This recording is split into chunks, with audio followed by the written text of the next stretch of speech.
opsir yang kedua, komandan kedua yang jadi tahanan ini. Kata raja, opsir kedua, saya Tuan Raja. Kamu sudah lihat temanmu opsir pertama tadi? Sudah Tuan Raja. Mati kan? Mati. Kamu mau mati? Atau mau ikut saya? Keluar dari agamamu Islam dengan pangkat cukup, gaji cukup, rumah cukup. Bagaimana? Sudah Tuan Raja. Sudah apa? Sudah, jangan banyak omong.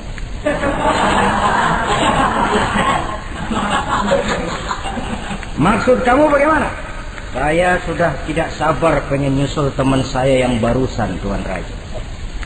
Saya tidak sanggup bayangkan bagaimana dia disambut oleh para bidadari di surga, disambut oleh para malaikat dengan ramah tamah, menikmati kehidupan di alam yang penuh dengan keriduan. Oh Tuan Raja, sudah jangan banyak omong. Kalau mau potong, potong saya. Kata Raja, ini gilaan lagi dari yang tadi. Yang tadi masih bisa diajak berunding, ini sudah minta dipotong. Ayo Algojo, potong. Dipotong lagi oleh Algojo. Putus lagi, berpisah kepala dengan badannya. Jatuh ke bawah, masih muter kepalanya kayak orang tawaf, ngaji lagi.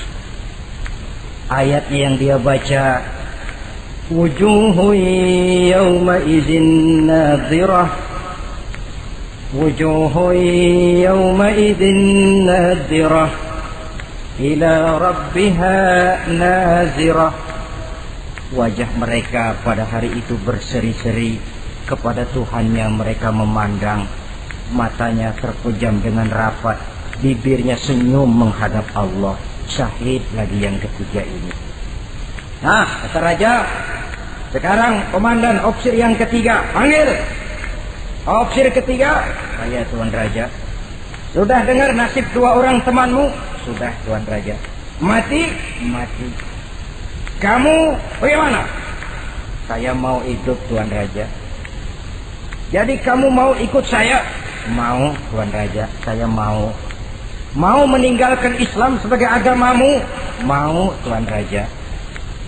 Mengkhianati khalifahmu Umar bin Abdul Aziz? Iya Tuan Raja. Daripada hidup saya kan, daripada mati mendingan hidup Tuan Raja. Daripada nggak punya apa-apa, kan mendingan punya apa-apa. Baik, baik. Nanti saya musyawarah sama Perdana Menteri, kamu saya angkat jadi pejabat tinggi. Baik Tuan Raja. Akhirnya Raja musyawarah.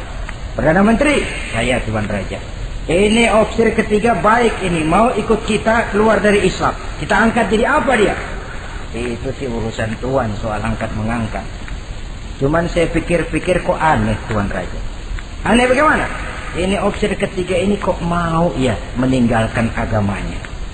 Mau mengkhianati saudaranya sendiri, saudaranya sebangsa, setanah air, seiman, sekeyakinan, hanya karena ditawari oleh kedudukan mau dia khianati. Orang itu kalau sudah mau mengkhianati bangsanya sendiri Tuan Raja, apalagi bangsa lain. Sekarang ini dia sopan sama kita karena kepengen selamat. Nanti kalau ada kesempatan, bukan kita yang ditikam dari belakang, senjata makan Tuan. Jadi menurut kamu bagaimana Perdana Menteri? Menurut saya opsir ketiga ini komandan bejat. Masa orang bejat jadi pejabat, rusak rakyat. Malah orang dua yang mati itu orang bagus, punya prinsip, punya pendirian, nyawa taruhannya iman tidak goyah. Itu malah kalau bisa yang dua itu dihidupin lagi. Orang punya pendirian, ya hidupin tuh gimana udah kadang mati. Tidak bisa. Jadi yang ketiga ini gimana? Kalau menurut saya yang ketiga ini bunuh saja Tuan Raja. Ngapain miara orang bahaya? Bunuh saja. Bunuh. Iya nah, kalau begitu bunuh saja. Betul juga kamu. Bidang dibuka kembali. Opsir ketiga, gimana Tuan Raja? Saya diangkat jadi apa? Kamu nggak diangkat. Nggak diangkat bagaimana? Kamu opsir bejat. Kok bejat? Iya. Agamamu saja kamu mau tinggalkan. Saudaramu sebangsa setanah air mau kamu khianati. Apalagi kami yang orang lain bangsa dengan kamu. Kalau ada kesempatan kami akan kamu tikam dari belakang. Jadi saya gimana? Kamu dibunuh. Bunuh. Tuan Raja, bunuh. Iyalah, bunuh. Tapi saya mau Islam lagi ah. Tadinya saya mau keluar dari Islam, saya pikir dapat kedudukan tinggi kalau dibunuh juga. Iyalah bunuh, tapi saya tak Islam lagi. Terserah mau Islam mau tidak, pokoknya bunuh. Iya, saya mau Islam lagi. Cepat. Iya. Kalau mengucap 2 kalimat syahadat mau Islam lagi, macet lidah. Ayo cepat. Iya Pak. Asyhadu Enggak bisa mengucap syahadat. Ayo cepat. Iya Pak. Asyhadu enggak bisa. Sampai goloknya Al-Qujo keburu sampai ke lehernya. Putus leher itu, pisah kepala dengan badan, jatuh kepalanya ke bawah. Dia bekas orang Islam, masih bisa ngaji juga, cuman ayat yang dibacanya lain sama yang dibaca 2 temannya tadi. Ayat yang dia baca begini, afaman haqqat alaihi kalimatul azab afa anta tunkizu man finnar. Orang yang sudah memang akan mendapat vonis azab di neraka, bisakah kamu menyelamatkan mereka dari azab yang sangat pedih? Bertahun-tahun dia berjuang untuk Islam di bawah kepemimpinan Umar bin Abdul Aziz dengan niat li'la'i kalimatillah. Tapi di akhir perjuangannya dia tergoda oleh harta dan kedudukan. Dia keluar dari Islam, dan dikala itu ajal datang merenggut nyawa, dia mendapat su'ul khatimah, matinya ke dalam neraka. Na'udzubillah min dzalik. Ini termasuk lemah iman, saudara-saudara, dan itu penyakit yang bahaya. Biar lemah ekonomi, biar lemah pendidikan, kalau iman kuat, insya Allah masih ketolong. Tapi biar ekonomi kuat, pendidikan kuat, iman lemah, malah yang kuat tadi akan menghancurkan nilai iman yang lemah itu tadi. Disinilah mabda'nya, berlindung kita kepada Allah dari lemah hati, lemah iman, lemah akidah. Baik, penyakit rohani yang ketiga, wa a'udzubika minal kasal. Aku berlindung kepadamu ya Allah daripada sifat penyakit malas. Malas adalah penyakit batin. Santai perlu, refreshing perlu. Tapi kalau tiap hari santai, apakah kita akan jadi generasi santai? Dan persoalan apa yang bisa kita selesaikan dengan posisi santai?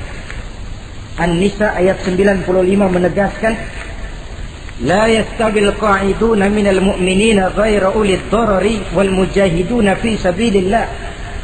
Orang-orang yang berjuang di jalan Allah tidak sama nasibnya dengan orang yang duduk saja gelenggam, gelohom, ayam-ayam tanpa ada uzur darurat, yang hanya menunggu keajaiban yang turun dari langit, menghitung bintang bertebaran di atas cakrawala. Tidak akan sama orang yang berjuang di jalan Allah dengan yang duduk gelohom, ayam-ayam, gelenggam, menikmati apa yang ada tanpa berpikir meningkatkannya ke arah yang lebih baik. Ma'asyiral muslimin rahimakumullah, malas berusaha, malas beribadah adalah penyakit rohani yang ditiupkan oleh iblis ke dalam diri sanubari kita. Makin tinggi nilai iman, makin berat bisikan kemalasan itu. Namun kalau kita bentengi dengan bahwa malas kita hari ini akan membawa penyesalan bukan besok, bukan lusa, bukan minggu depan, bukan pula bulan depan, tapi barangkali tahun depan, 5-10 tahun yang akan datang, untuk masa depan yang lebih depan di alam kubur, di alam akhirat. Akibat penyesalan di dunia akan terasa di sana nantinya. Allah telah memberikan hidup. Dalam hidup kita diberikan energi, daya dan kekuatan. Manfaatkan daya dan kekuatan itu untuk berusaha dan bekerja. Allah tidak suka kepada orang yang bermalas, berpangku-pangku tangan menunggu keajaiban dari langit sambil berleha-leha. Allah suka kepada orang yang bekerja keras, karena seluruh rasul bekerja keras, seluruh para nabi bekerja keras. Saudara-saudara, hanya istana yang ditegakkan dalam khayalan saja yang bisa dijangkau dengan bermalas dan bersantai-santai. Tapi istana dalam wujud kenyataan hanya bisa dicapai dengan kerja keras dan semangat menghadapi kehidupan. Yang kelima, wa a'udzubika minal jubn. Kami berlindung kepadamu ya Allah daripada sifat takut. Saudara-saudara, setiap orang terlahir membawa fitrah. Fitrah itu juga bisa berupa sifat. Tiap orang punya sifat takut, tiap orang punya sifat berani. Lingkungan, pendidikan, pergaulan menumbuhkan mana yang lebih subur. Kalau takutnya lebih subur, dia akan jadi penakut. Kalau beraninya lebih subur, dia akan jadi pemberani. Masalahnya sekarang kapan kita harus berani, kapan kita mesti takut. Kan itu saja. Bahwa semua orang punya sifat berani, sebagaimana semua orang punya sifat takut, itu real. Tapi kapan kita harus berani, kapan kita harus takut. Agaknya surah An-Nisa ayat 77 cukup menjadi sindiran. Falamma kutiba alaihimul qitalu idza fariqum minhum yakhshawna an-nasa ka khasyatillahi aw ashaddu khasyah. Manakala diwajibkan kepada mereka berjuang, maka sebagian daripada mereka takut kepada manusia seperti mereka takut kepada Allah, bahkan lebih takut kepada manusia daripada takut kepada Allah. Ini kan takut yang tidak beralasan. Tengoklah zaman sekarang. Mereka yang menebarkan maksiat punya keberanian. Mereka yang bergelimang di lumpur dosa punya keberanian. Mereka yang melakukan penyelewengan dan menyesatkan manusia punya keberanian. Kenapa kita yang punya niat menegakkan kebenaran, membela yang hak, menjalankan sesuatu yang kita yakini sebagai benar, kadang-kadang dihantui oleh perasaan takut? Takut semacam ini yang jadi penyakit rohani. Mereka berani terang-terangan membuka judi. Mereka berani terang-terangan di tengah jalan umum membuka botol minum minuman keras dan mabuk sempoyongan. Mereka berani terang-terangan di tempat ramai merampok dan menodong. Mereka berani korupsi, memakan uang yang bukan haknya. Mereka berani untuk sesuatu yang sesat dan menyesatkan. Kenapa kita tiba-tiba di hadapan sesuatu yang kita yakini benarnya kita jadi lemah? Kita jadi takut, lebih takut kepada manusia daripada kepada Allah. Padahal terkena kita penjara manusia paling banter seumur hidup kita. Tapi penjara Allah, nerakanya Allah, azabnya Allah, bukankah sesuatu yang mestinya harus paling kita takuti? Oleh sebab itu terutama generasi muda, bangkitlah. Tegakkan yang ma'ruf, hancurkan yang munkar sesuai dengan kemampuanmu. Dengan cara yang bijaksana tentunya. Tidak dengan cara yang frontal. Tapi yang saya maksud, kalau mereka yang berdiri di kubu kemunkaran punya keberanian. Kenapa? Kenapa kita yang berdiri di atas yang hak dan benar kadang ragu kalau kita tidak takut sama sekali? Saudara-saudara kaum muslimin rahimakumullah. Oleh karenanya kita takut, memang takut kalau harus melanggar perintah Allah. Kita harus berani pada saat kita merasa melaksanakan apa yang diperintahkan Allah. Berani terhadap melaksanakan perintahnya, takut kalau sampai melaksanakan larangannya. Jadi ada waktunya kita berani, ada waktunya kita takut. Dengan demikian, sifat penakut ini menjadi handicap, menjadi penghalang yang menghalangi kita daripada kemajuan dan kemajuan. Iya, Islam sih Islam, Pak. Tapi kalau nanti saya dipecat, anak saya makan apa, Pak? Islam sih Islam, Pak. Tapi ini risikonya, Pak. Bukankah Nabi sendiri pernah memang memperingatkan? Sayati ala ummati zamanun al-qabidu ala dinihi kal-qabid ala al-jamrah. Akan datang satu masa di tengah umatku di mana pada masa itu orang yang konsekuen dan teguh memegang agama seperti memegang bara di tangan. Dipegang tangan terbakar, dibuang bara terlepas. Konsekuen megang Islam, risikonya berat. Melepaskan dan masa bodoh terhadap Islam bertentangan dengan batin. Dikala itu, beruntunglah orang-orang yang teguh dan kuat memegang agamanya. Ma'asyiral muslimin rahimakumullah. Hanya sifat berani yang menyebabkan Islam berhasil menembus dinding Jazirah Arabia, memasuki Bizantium dan Persia, mendarat di Spanyol, memasuki Selat Jabal Tariq, pada gilirannya mewarnai hampir 2/3 belahan bumi, menjadi mercusuar di lapangan ilmu dan peradaban. Berani karena benar. Jadi yang saya anjurkan itu bukan berani babi. Tahu berani babi? Mau nyeruduk aja. Berani yang tanpa perhitungan itu berani babi namanya. Nyeruduk aja. Ya kalau kelempengan yang diseruduk tahu empuk. Tapi kalau yang diseruduk mesin giling kan bongkar kepala. Jadi bukan berani yang tanpa perhitungan, berani yang dengan taktik dan strategi. Sebab keberanian tanpa perhitungan akan menyebabkan kita menjadi orang yang ngawur. Dalam istilah sosial dinamakan trial and error, spekulasi namanya. Dan itu harus pulang kepada diri kita. Keberanian tidak bisa dipompakan, keberanian tidak bisa dicangkokkan, harus bermuara dari kita.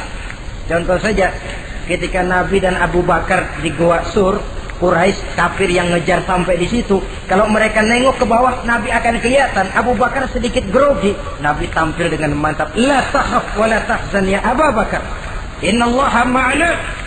Abu Bakar, kamu tidak usah takut, kamu tidak usah khawatir, Allah bersama kita. Keberanian timbul karena yakin ini jalan Allah, yakin Allah pasti akan bela. Keberanian itu nggak bisa dicangkokin, nggak bisa cuma teriak, saudara-saudara jangan takut, Allah bersama kita, mulutnya. Tapi kalau hatinya juga perang, apa iya, itu sudah tertarung di kaki sendiri. Jadi memang harus ada variasinya. Ibarat pepatah, tukang joget yang baik ngerti irama gendang. Kalau kita terlalu keras gampang dipatahin orang. Kalau kita terlalu lemah diinjak terus. Mestinya tahu kapan mesti keras, tahu kapan mesti lemah lembut. Saudara hadirin yang saya muliakan, baiklah ya, itu penyakit yang kelima. Penyakit yang keenam, wa a'udzubika minal bukhl. Kami berlindung kepadamu ya Allah daripada sifat bukhl, pelit bin kikir alias medit. Ini penyakit rohani. Kenapa sih orang bisa kikir? Karena dia tidak sadar. Pokoknya duit saya ya keringat saya. Dia tidak sadar bahwa itu amanah. Dia tidak sadar bahwa dia kadang-kadang diberikan kehormatan oleh Allah untuk menjadi keran yang menyampaikan rezeki kepada orang lain. Rezeki dia cuma lewat tangan saya. Orang bakti yang nggak punya pikiran begitu. Yang ada yang di kantong saya, keringat saya, sama orang lain kagak ada urusan. Kalau dia sadar rezeki saya cuma lewat tangan, rezeki dia cuma lewat tangan saya, dia berfungsi sebagai keran, rasa bakhil itu tidak perlu ada. Yang kedua, orang bisa bakhil karena jama'a mala wa addada. Suka ngumpul-ngumpulin harta lalu ngitung-ngitung. Ngitung. Orang kalau terlalu ngitung kan yang ada kurang melulu. Kebangetan ngitung melulu. Aduh, 10.000. Kalau 15.000 aja enak aturnya. Dapat 15.000, tanggung dikit lagi. Kalau 20 aja cukup dah nih. Yang nggak pernah cukup sesungguhnya jama'a malan wa addada. Kalau sudah kesina, dia akan sampai kepada yahsabu anna malahu akhlada. Dia akan menyangka bahwa harta itulah yang bisa mengekalkan dia. Ya mengekalkan kebahagiaannya, ya mengekalkan keluarganya, ya mengekalkan umurnya, ya mengekalkan kehidupannya. Sampai kepada tahapan keliru. Kalau sudah begitu, berat pisah sama harta. Duitnya 100.000, hilang 1.000. Yang hilang doang tuh yang dia pikirin. Yang masih ada yang 99.000 dia nggak ingat. Waduh, mati gua. Ngapa? Duit 1.000 hilang, mati. Padahal yang ada ketimbang yang hilang masih lebih banyak yang ada. Hilang itu yang 99, yang 1.000 yang dia ingat. Hilang 1.000, mati gua udah, mati gitu. Kalau datang orang gantiin, lo jangan sedih dah, nih digantiin 1.000, bikin kenceng nangis nih. Kenapa nangis? Kenapa bikin nangis? Coba yang tadi nggak hilang jadi 2.000 kan. Ingat yang tadi hilang. Kapan syukurnya kalau sudah jama'a malan wa addada? Prosesnya akan sampai kepada yahsabu anna malahu akhlada. Memang harta itu bisa mengekalkan kita. Kapan? Kalau dia kita belanjakan di jalan Allah. Itu harta yang mengekalkan kebahagiaan. Kita berikan dia kepada yatim piatu. Kita berikan dia memperbaiki jalanan umum. Kita berikan dia membangun puskesmas. Kita berikan dia membangun masjid, pondok-pondok pesantren, memakmurkan majelis-majelis taklim. Itu harta yang mengekalkan kita. Adapun yang kita belikan, ya belikan pakaian pangkatnya toko. Bagus benar. Sekarang 4-5 tahun yang akan datang lari ke dapur. Bukan dibersihin, ngebersihin. Makanan yang paling enaknya waktu di tenggorokan. Sudah masuk ke dalam perut, sudah gak ada bedanya singkong dan sate. Malah besok pagi keluar bauan sate daripada singkong. Bedanya makanan cuma di kerongkongan saja. Saudara hadirin yang saya muliakan, jadi kalau sadarlah kita bahwa karunia yang datang itu memang amanah Allah, kenapa harus bakhil? Bahwa rezeki orang harus lewat tangan kita, kenapa harus mengelak? Tidak ada orang jatuh miskin karena dia dermawan. Tidak ada orang jadi susah karena banyak menolong orang.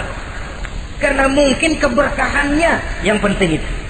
Dia menolong orang tidak bisa membalas, tapi Allah membukakan jalan lewat jalan lain yang tidak dia perkirakan sebelumnya. Masyiral muslimin, apalagi kalau orang itu adalah orang yang dekat dengan kita. Maksud saya ibu bapak kita. Oh, itu balasannya paling kontan. Berbuat baik kepada ibu, berbuat baik kepada bapak. Ada rezeki sedikit, belikan makanan yang disenangi orang tua kita. Pak, ibu, alhamdulillah ada rezeki, ini makanan kesukaan bapak, ibu. Menurut kita sederhana, sepele, Allah akan balas itu paling kontan lewat jalan yang tidak kita sangka-sangka. Ibu bapak, yatim piatu terutama juga. Saudara kaum muslimin rahimakumullah. Oleh karenanya, sekali lagi tidak ada orang jadi kaya karena dia kikir, pelit. Kenapa sih tuh orang jadi miliuner? Oh, dia dari muda pelit banget. Tidak ada. Dan tidak ada orang jatuh bangkrut karena rajin sedekah. Kata Nabi, inna shadaqatal mar'il muslim tazidu fil umri wa tadfa'u mitatas su'i.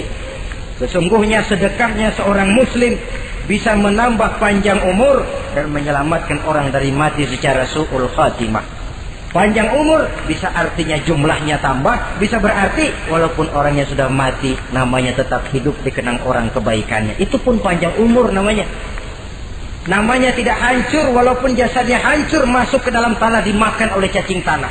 Namanya akan hidup terus, bahkan ditulis dengan tinta emas dalam sejarah. Bakhil, pelit adalah penyakit batin.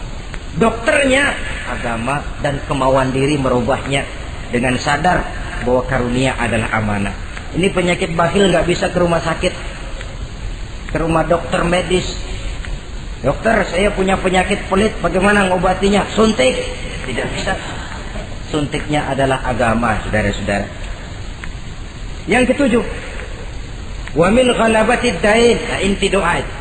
Saya berlindung kepadamu ya Allah, jangan sampai ada perasaan dililit utang. Bahwa kita hidup tutup lubang, gali lubang itu biasa. Tapi kalau gali terus nggak pernah nutup, ini mau kejeblos namanya. Ngutang lalu nggak bayar-bayar, namanya gali lubang, nggak pernah nutupin. Bahkan Nabi pesan, alaikum biddain, fa innahu hamun billail wa dani'un bin nahar. Kalau bisa kamu nggak usah ngutang. Kenapa? Utang itu siangnya bikin kita takut ketemu orang, malamnya bikin kita susah tidur. Coba dah kalau nggak bisa ngutang, berabe, malam nggak bisa tidur, siang takut ketemu orang. Jangan kepergok nih, belum ada duit buat bayar. Jangan ke sono, takut ketemu. Jangan kemari, takut ketemu. Akhirnya nggak kemana-mana, ngumprak di rumah. Tetapi adat hidup, saudara-saudara, apalagi kita yang ekonomi menengah ke bawah, biasa. Adat hidup itu tutup lubang, gali lubang, saling menerima, saling memberi. Tapi yang diajarkan oleh agama, oke, gali lubang silakan, asal bisa nutupin. Kalau tiap hari gali lubang dulu, karena kejeblos akhirnya. Oleh karena itu, apalagi hutang ini menyangkut hukukul adami, hak manusiawi. Itu di akhirat nanti ya, taubatnya lebih sulit. Kalau saudara dosa kepada Allah, taubatnya cuma 3 syaratnya. Nyesel, berjanji tidak akan mengulangi, meninggalkan perbuatan jahat. Tapi kalau menyangkut hak manusia, syarat taubatnya 4. Saudara mencuri sendal, cara taubatnya nyesel, berjanji tidak akan mengulangi lagi, meninggalkan perbuatan mencuri, lalu yang keempat sendal orang pulangin. Atau minta maaf dan minta ridho dari yang bersangkutan. Sebab ini menyangkut hukukul adami, hak manusiawi. Nggak bisa saudara nyolong sendal, taubat langsung kepada Allah, taubat Tuhan, nggak lagi-lagi nyolong sendal. Tapi sendal orang dibekap terus. Ya belum. Nah, termasuk masalah hutang ini. Ma'asyiral muslimin rahimakumullah. Jadi silahkan gali lubang, asal ada kemungkinan untuk nutup. Dan pada saat kesempatan untuk nutup datang, tutup dulu supaya besok bila bisa gali lagi. Jadi kita kadang-kadang kalau ngutang begitu datang rezeki aja giliran mau bayar, rasanya kan berat. Masih ada keperluan lain. Datang yang lagi anu aja bang, tar. Datang lagi sok. Datang lagi tar. Datang lagi sok. Kalau tar sok saja nembak terus, ya kapan-kapan mau kita bisa tutup itu lubang. Ma'asyiral muslimin rahimakumullah. Yang terakhir, penyakit batin, waqah rijal. Kami berlindung kepada-Mu ya Allah, jangan sampai kami hidup di bawah bayang-bayang orang lain. Jangan sampai kami hidup di bawah pengaruh orang lain, hidup disetir orang lain. Badan merdeka tapi jiwa budak. Badan merdeka tapi mental budak. Kita hidup jadi robot. Kemana saja yang nyetel arahkan, ke situ kita berangkat. Hidup tanpa prinsip. Qahri rijal. Hidup jadi bayang-bayang bagi orang lain. Alangkah tidak nikmatnya. Kehilangan kepribadian, tidak punya sikap mandiri. Itu pun penyakit rohani. Karena pada akhirnya nilai kita ditentukan oleh kepribadian kita. Kebesaran tidak bisa dengan nyempeng kepada orang lain. Kekayaan tidak bisa dengan mengakui leluhur. Pribadi kita, sepanjang kita masih hidup di bawah bayang-bayang orang lain, sepanjang itu kita tidak akan pernah punya kepribadian. Dan bila kita tidak punya kepribadian, maka orang tidak akan pernah mencatat kita dalam kehidupan ini. Nah, inilah pertemuan kita yang singkat. Mudah-mudahan ada manfaatnya. Terima kasih dan mohon maaf. Wassalamualaikum warahmatullahi wabarakatuh.